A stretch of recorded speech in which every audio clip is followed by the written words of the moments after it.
রমজান মাস মহান আল্লাহ তাআলার রহমতের একটা মাস, কিন্তু আমরা ব্যবসায়ীরা যারা এই দেশে ব্যবসা করে তারা এটাকে 3 ভাগে ভাগ করে নিছে।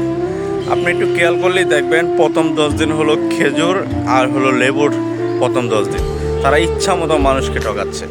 তারপরের 10 দিন কাদের? তারপরের 10 দিন হলো পোশাক এবং বড় বড় শপিং মলের, অর্থাৎ কেনাকাটা করলে আপনি ঠকবেন।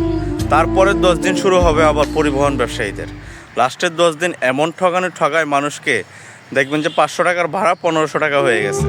অর্থাৎ আমাদের রমজান মাস কিন্তু অন্য বিশ্বের মতো রমজান মাস না। সারা বিশ্বে মুসলিম দেশগুলিতে রমজান মাস মানে হলো ডিসকাউন্টের এবং মানুষের স্বস্তির এবং সংযমের মাস।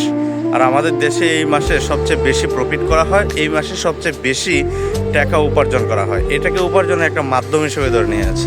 মহান আল্লাহ তাআলা আমাদেরকে হেদায়েত করুক, এই মাসে প্রকৃতপক্ষে ইবাদত করার জন্য আমাদেরকে তৈরি করুক। আলহামদুলিল্লাহ।